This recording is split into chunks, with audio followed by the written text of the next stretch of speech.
How should I start my videos? Are intros worth doing? Do intros harm my channel? If I'm going to do an intro, what kind of things does it need? There are a lot of opinions about intros on YouTube videos. So let's jump right into discussing what they offer you, how they can harm you, and how we can do them well. A lot of the intros that you see share DNA with television theme songs, but television theme songs had a lot of different things they were trying to achieve. First off, they told you were coming in at the start of a program. If you're not watching content on demand, knowing you're at the start is actually pretty valuable information. And sure, a lot of cable services now have a button that you can pull up that will pull up a TV guide, but that wasn't always the case, and this is kind of a holdover legacy from even before that. They also help let you know that you're in a non-commercial portion of television. Again, if this isn't video on demand content and we can't fast forward, this is a way to say, hey, if you left during the commercial break to go get a snack or something, the program's coming back, so get on over here and keep watching. Shock of shocks, the live studio audience is an attempt to manipulate the people who are watching from home. Psst, here's a Hollywood secret. A lot of times if you go on these shows' websites,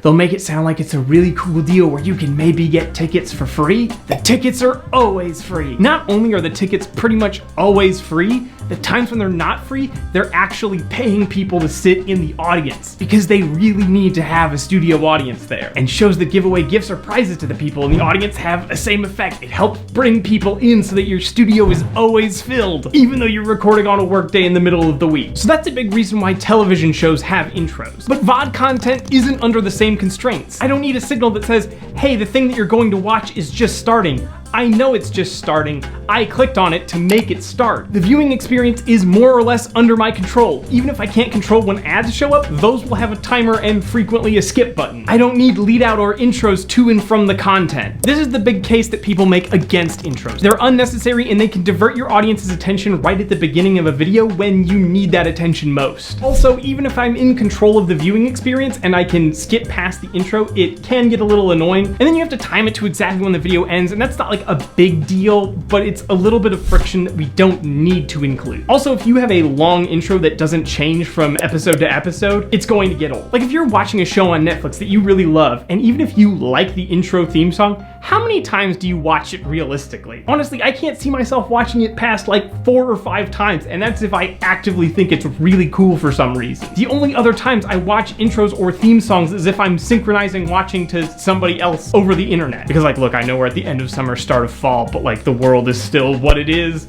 and how we view media is probably going to be changed for a very, very long time. So I synchronize Netflix watching with friends. Deal with it. Also, not only do intros separate your audience from the good part of your content by a little bit, but if you're not careful with ads and you run an ad immediately after the intro, it kind of sucks. Like I'm asking my audience to watch a repeated thing and then an ad before they get into the content that they click for. That's the reason that a lot of people don't use intros. Or if people have intros, it's the reason that they keep their intros very short and very unceremonious. But there are still a lot of intros on the platform, and you're probably familiar with some of them. Like I'm not going to try and imitate Jacksepticeye, but you know that you're watching a Jacksepticeye video because of how he introduces it. One of my favorite things on YouTube is Pretty Good by John Boyce. I hope I'm saying his name right.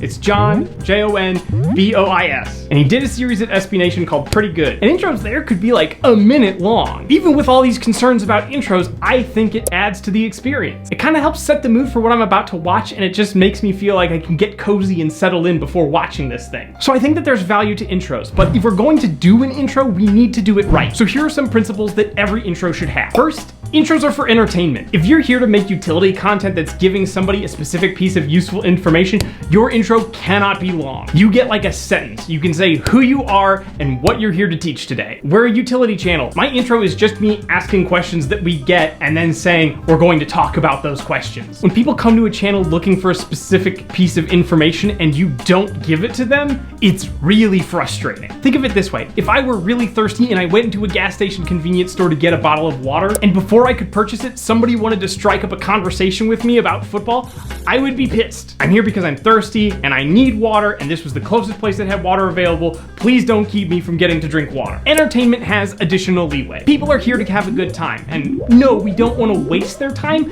but they're not looking for anything specific. So an intro is much more appropriate. So to continue our metaphor, this would be like getting a drink at a mixer. If somebody wanted to strike up a conversation with me there, I wouldn't be as upset because I'm not really here for anything specific. And if I am here for something specific, it's to talk to people, so mission accomplished. Again, an intro in this context can be like, hey, come on in, settle down.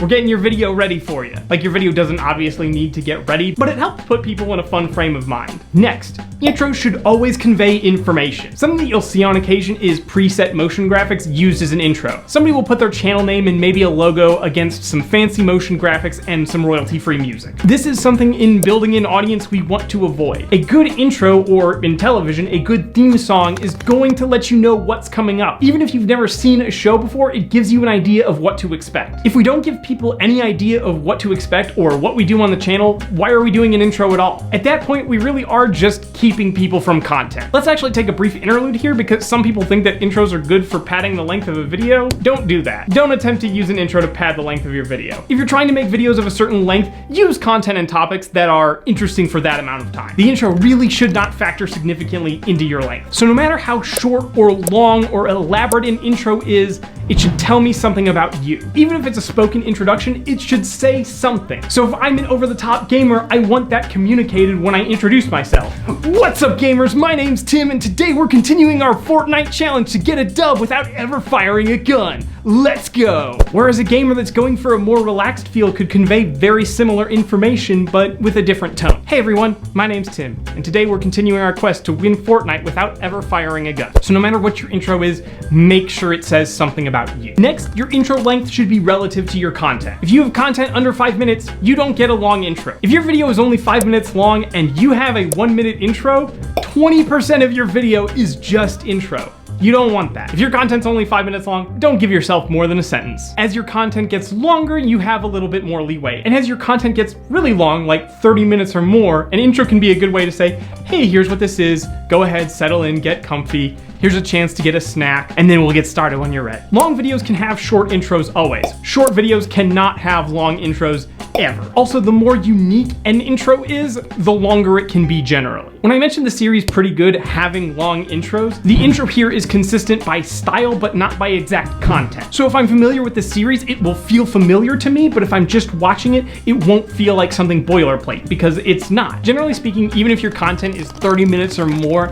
and the intro is unique, I wouldn't go more than a minute. You still want to get to the meat of the thing. Like, seriously, it's your content, you should be proud of it, you should want to be showing it off, you shouldn't be keeping people from it by some insurmountable distance. And even on a long video, if your intro is not unique and it repeats every time, it should be shorter than that still. Like, television theme songs are generally like 30 seconds, you shouldn't be trying to do more than that. Can you do more than that and be successful? You can, absolutely you can. But you better be damn sure you know what you're doing, because otherwise it's gonna be real annoying. As an example of a channel that breaks that mold, the channel Wooly Versus has a show called Get Into Fighting Games. It's about fighting games, episodes are generally at least an hour long, and the intro is a video that is the same every time and is a full minute long. In my estimation, they get away with this for 2 reasons. One, the production values on the intro are quite high. It's pretty cool. Like, the logo that appears at the end that says Get Into Fighting Games is really well designed, and they even sell it as a shirt. A lot of work was put into it as an intro that sets it apart from most things on the platform. Secondly, Wooly and his other hosts really trust their audience, and they're catering to a very specific niche. Like, not to get super duper into it, but fighting games is pretty niche within gaming already. And in an interview, Wooly described the show as for people that are willing to stick around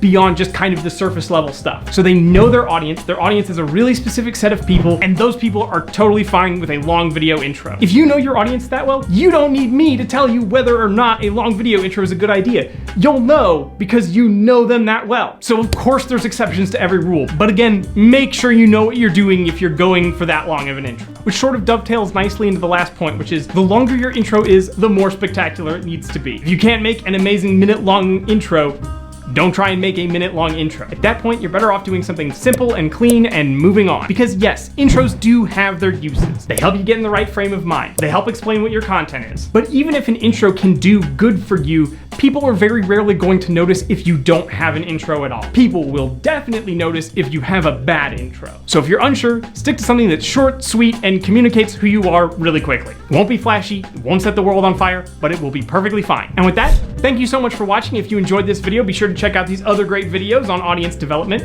If you like this video, be sure to click the like button to let us know that you liked it and want to see more like it. And if you haven't already, be sure to subscribe to Little Monster for more videos on audience development every single week. See you next time.